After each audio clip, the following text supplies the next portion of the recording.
Support this podcast via our Patreon and get more writerly goodness. Visit patreon.com/nanocast to join up. Welcome to NaNoWriMo Every Month. My name is J. Daniel Sawyer. I'm the author of some 20 books, 34 short stories, and numerous articles and other things, and I am your guide on this journey to use NaNoWriMo to level up to professional output levels. Welcome to Day 24.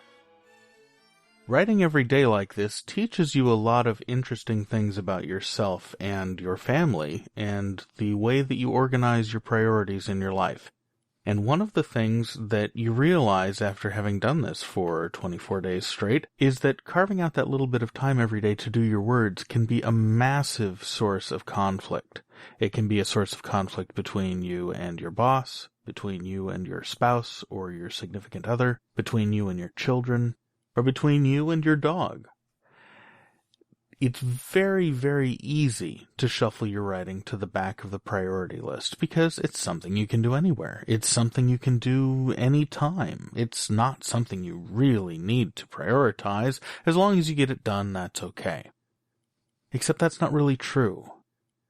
If your writing is important enough to you that you're doing NaNoWriMo, if it's important enough to you that you're listening to this podcast because you want to be able to do that every month or better, then your writing is something that is very integral to who you are. It's not something you're going to stop doing without losing a significant part of your identity, of the way that you engage with the world, of the way that you think and imagine and emote.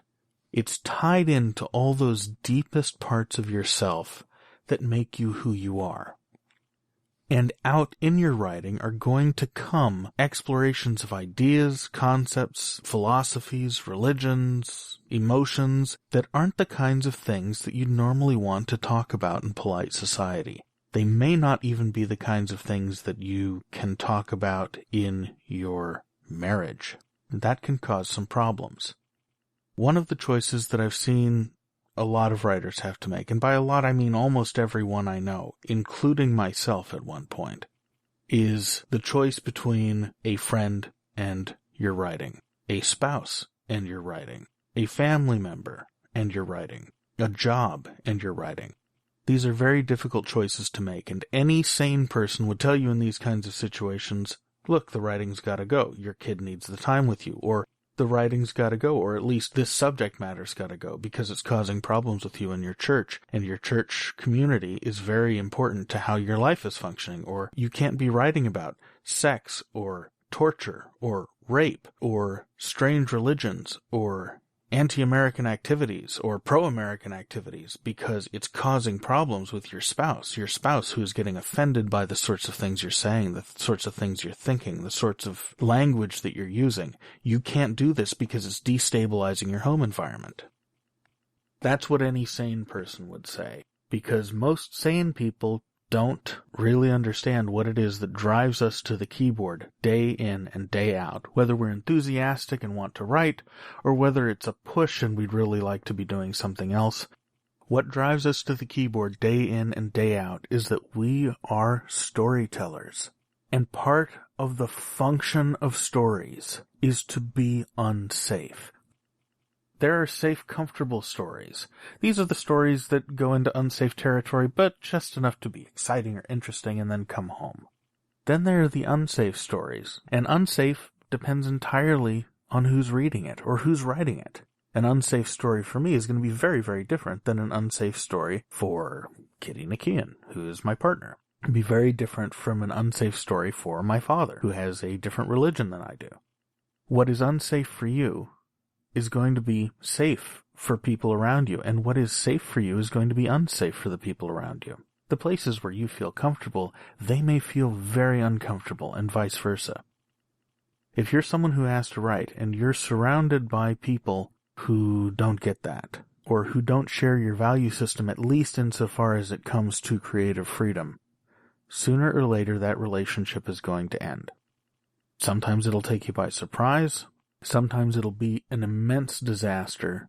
Sometimes it'll be a foregone conclusion, and you enjoy the relationship while it's there, and when it ends, it's no big deal. This is actually true in all of the arts, and it can get even worse with other writers, because with other writers you've got that competition thing going on. You've got professional jealousy. Success can come into the equation. Similar creative ideas can come into the equation. If you're Stanley Kubrick and Steven Spielberg is one of your best friends and you've been working for 20 years on making a Holocaust film and Steven Spielberg comes out with Schindler's List, one of your best friends has just wrecked 20 years of your work. That can completely screw up a relationship. Now, in that case, it didn't. But I've seen that kind of thing happen over and over again. That kind of thing has happened to me before. With other writers, professional jealousy and all sorts of other stuff, it really screws with relationships. So you've got to be prepared for the fact that holding on to your writing is going to be costly on an interpersonal level from time to time. Now, if you have relationships that are very dear to you and very important to you that your writing threatens, and you're not willing to give up either the relationship or your writing, then you're gonna have to get creative, and this can be done. I've seen this done very successfully and fairly unsuccessfully over the years by different people using different strategies. If, for example, you've got a spouse who is really upset by the way that you approach sex in your books, you can get a divorce. You can table the subject so that it's not something you're allowed to discuss together, or you can find a different first reader and you can tell your spouse, don't read my books. That's a perfectly valid way to do things. I've had to do that several times with people close to me. I've had to tell them, don't read this book, it will upset you. Sometimes they read it anyway, and they get upset. Sometimes they read it anyway and they come back and they go, it was a little bit difficult, but I liked it. And I'm sitting there going, I warned you. Why did you do that? But at that point, it's on them, because you've had the consideration to warn them to steer clear. It's now their responsibility if they decided to read it. You've not emotionally assaulted them by giving them something that you know is going to hurt them or upset them or stretch them in ways that they really don't want to be stretched. That kind of arrangement can work, but it does take the willingness on your part to be very upfront. And it does take a healthy communication dynamic. If you don't have that, you may be in for some trouble. But because of who you are, because you're the kind of person that's listening to this podcast, it's very likely that no matter how much you try to suppress it or censor it, your writing is going to continue to be an issue in your life that is front and center.